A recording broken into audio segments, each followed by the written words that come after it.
প্রাথমিক স্কুলে পাঠদানরত শিক্ষার্থীদের পড়াশোনার পাশাপাশি খাবার আছে। কি অপরাধ মাদ্রাসা শিক্ষা! ইবতেদায়ী অল্প কিছু মাদ্রাসা আছে, সেই শিক্ষার্থীদেরকে বিশুদ্ধ পানি খাওয়ার ব্যবস্থা নাই মাদ্রাসাগুলোতে। প্রত্যেকটি হাই স্কুলে ডিজিটাল ক্লাসরুম, ডিজিটাল ইনফ্রাস্ট্রাকচার অর্থাৎ ডিভাইস দিয়ে ভরপুর।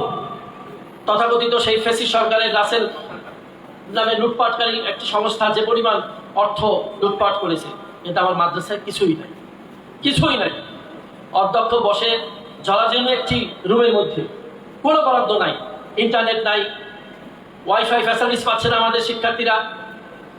আমরা সেই সময় যদি মনে করি আমাদের স্টুডেন্টরা গ্লোবাল, আমার বিশ্বাস আপনার কর্মমুখী এবং আপনার যে পথ চলা, ইতিমধ্যে আপনি যে 20-25টা ইউনিভার্সিটির সমস্যার সমাধান করেছেন, আপনার নোটবুকে অবশ্যই ইসলামী আরবি বিশ্ববিদ্যালয়ের ডিফারেন্ট একটা শিক্ষা কার্যক্রম থাকলেও মাত্র 6টি বিষয় আমাদের এই বিশ্ববিদ্যালয়টি পরিচালিত হচ্ছে।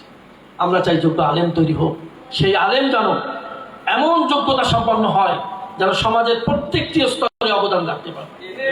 আমাদের শিক্ষার্থীরা যেন যোগ্যোপযোগী শিক্ষার্থী হিসাবে তৈরি হতে পারে, তাহলেই তো সেই সমাজের প্রত্যেকটি স্তরে কন্ট্রিবিউশন রাখতে পারবে। ঠিক কিনা বলেন? সেই জন্য আমি বিশ্বাস করি আমাদের ইসলামী ব্যাংকিং ও বিমা এই সাবজেক্টটি আমরা খুবই দরকার। বাংলাদেশের ম্যাক্সিমাম ব্যাংকে ইসলামী ব্যাংকিং শাখা আছে। শিক্ষার্থী কেন জানবে না হালাল পদ্ধতিতে ব্যাংকিং ব্যবস্থা, অর্থ ব্যবস্থা?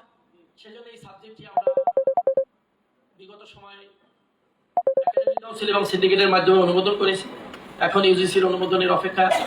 ইউজিসির অনুমোদন হলেই আমরা বিজ্ঞপ্তি দিয়ে এই সাবজেক্টে ভর্তি নেব। আমি আর কথা বাড়াবো না। আমি সর্বশেষ আপনাদেরকে ধন্যবাদ জানাচ্ছি।